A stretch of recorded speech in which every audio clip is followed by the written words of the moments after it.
There are some things more important than football.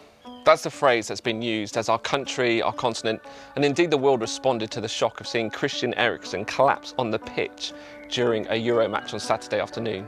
He went into cardiac arrest, and thankfully, because of the quick thinking of the players and the medical team, he was able to be resuscitated on the pitch and is now making a recovery in hospital. Denmark might have gone on to lose the game, but life won.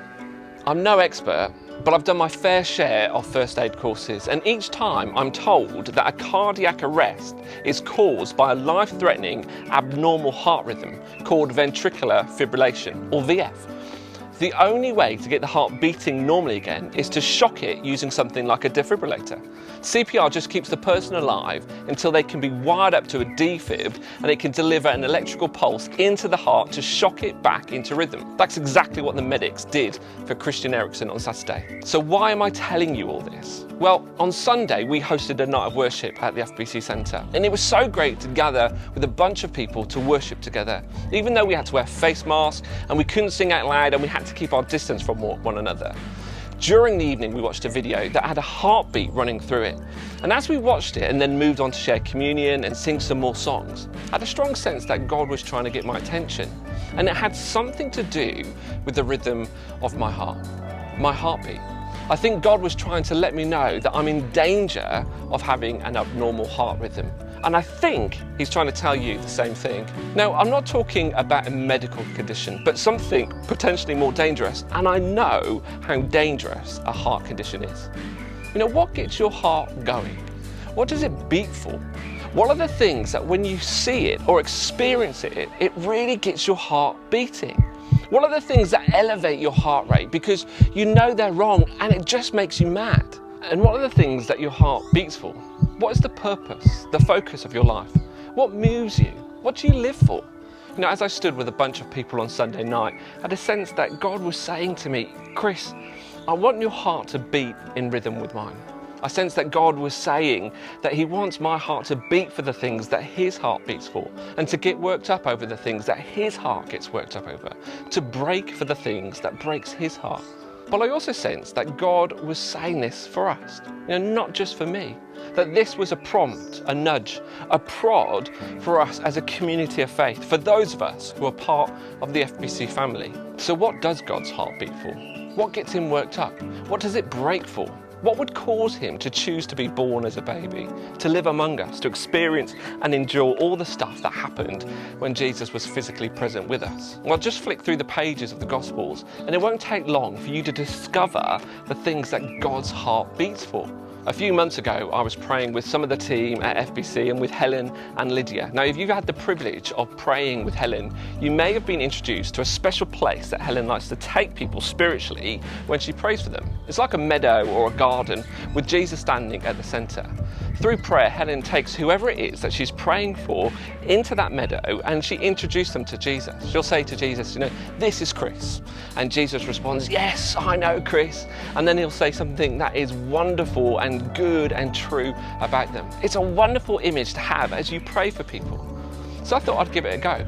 And for some reason, my sister came to mind. So I took her into this field and I said to Jesus, this is my sister, Karen. And I sensed Jesus say, yes, I know Karen, but she doesn't know me. And then I felt an overwhelming sense of loss, of sadness. I experienced a glimmer of what Jesus feels for my sister, the sadness he feels because of the distance between them. It felt like my heart was literally breaking in line with Jesus's. I was reminded of this on Sunday night as God nudged me, asking me to get my heart in rhythm with his. God's heart beats for you, for your neighbours, your family, your friends. His heart beats for the people you struggle with, the people you've fallen out with or had a disagreement with. His heart beats for whoever is standing in front of you. But his heart breaks for the people who are estranged from him, who in the words of Isaiah are a long way off from him. His heart breaks for the one lost sheep, the one lost coin, the one lost brother. But it also breaks for the older brother who's unable or unwilling to see the heart of his father and to allow his heart to beat in time with it. And his heart gets worked up over injustice, over oppression, His heart beats faster when he sees people mistreating one another, when he sees people acting without grace or patience. His heart beats faster when he sees people ignored or pushed to the margins, when he sees us turn our backs on people in need. As I read through the Gospels, I see that Jesus' heart beats and breaks for the least, the last, and the lost. That is the rhythm of God's heart. Can you hear it? Can you feel it? It beats for you, and it's a rhythm for you and for me to live by.